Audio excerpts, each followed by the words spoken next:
राधे राधे, जय श्री कृष्णा। क्या आप लोग जानते हैं 29 जनवरी 2026 को जया एकादशी है, जिसका व्रत करने से सामान्य मनुष्य अपने पापों से मुक्त हो जाता है।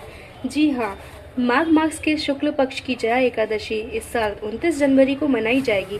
भगवान विष्णु को यह व्रत अति प्रिय है। ऐसा कहा जाता है कि इस व्रत को रखने से ब्रह्म हत्या का पाप भी क्षमा हो जाता है, पिशाच योनि से भी मुक्ति मिलती है। इस दिन चावल नहीं खाया जाता है। पूरे दिन व्रत करके फलाहार कर सकते हैं और अगले दिन दुआदशी को व्रत का पारण किया जाता है। करिए कि इस दिन लड्डू गोपाल को आप चरणामृत स्नान कराएं। ना हो पाए तो आप कच्चे दूध से भी उनको स्नान करा सकते हैं। इनको पीले वस्त्र पहनाएं, क्योंकि एकादशी के दिन लड्डू गोपाल जी को पीले वस्त्र पहनाए जाते हैं तथा पीले वस्त्र बहुत प्रिय है और पीले पुष्प का अर्पण भी कर सकते हैं। चलिए हम इस एकादशी की कथा सुनते हैं। भगवान श्री कृष्ण ने माघ मास के शुक्ल पक्ष की एकादशी का महत्व बताया। इस साल जया एकादशी के दिन बहुत ही शुभ योग बन रहे हैं, तो अब हम दीप प्रज्वलित करके भगवान के चरणों में अर्पित करते हैं।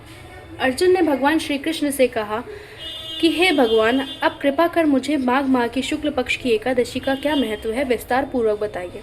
माघ शुक्ल पक्ष की एकादशी में किस देवता की पूजा करनी चाहिए तथा इस एकादशी व्रत की कथा क्या है, उसके करने से किस फल की प्राप्ति होती है, शीघ्र ही बताएं। भगवान श्री कृष्ण कहते हैं, माघ मास की शुक्ल पक्ष की एकादशी को जया एकादशी कहते हैं। भगवान कृष्ण ने कहा कि यह तिथि पापों को हरने वाली है। इस एकादशी का व्रत करने पर मनुष्यों को भी प्रेत योनियों में नहीं जाना पड़ता है। इस कहानी इस प्रकार है। एक समय की बात है, स्वर्गलोक में देवराज इंद्र राज्य करते थे।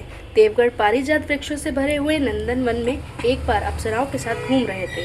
नंदन वन में उत्सव का आयोजन हो रहा था। इसमें देवता, ऋषि मुनि सभी मौजूद थे। उस समय गंधर्व गा रहे थे तथा गंधर्व कन्या नृत्य कर रही थी।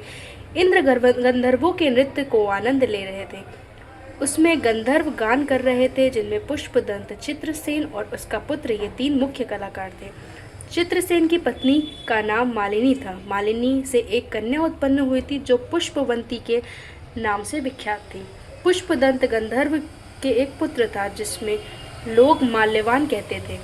माल्यवान पुष्पवंती के रूप पर अत्यंत मोहित था। वे इंद्र के लिए नृत्य करने के लिए आए थे।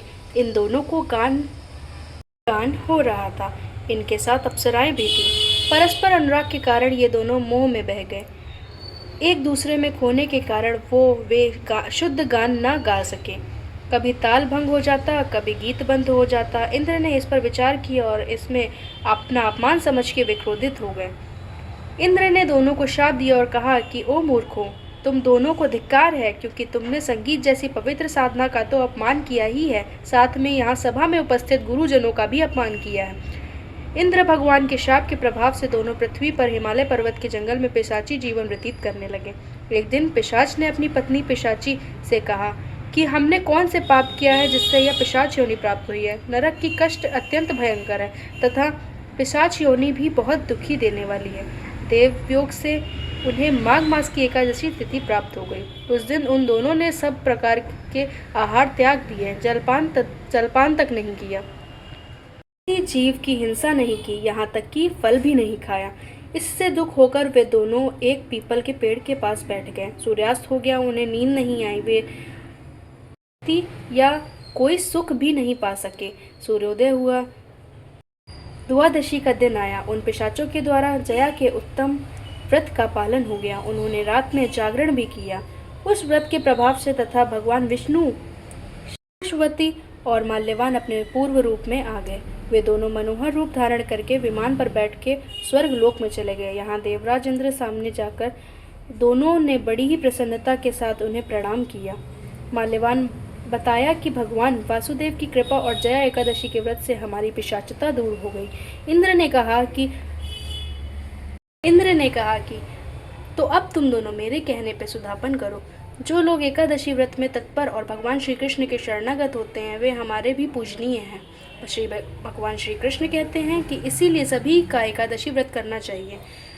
यह एकादशी ब्रह्म हत्या का पाप। एकादशी व्रत कथा को पढ़ने और सुनने से अग्निष्टोम का यज्ञ का फल मिलता है। इस प्रकार एकादशी व्रत करने से सभी का जीवन उत्तम हो। व्रत की कथा का समापन करते हुए सभी बोले, एकादशी मैया की जय हो।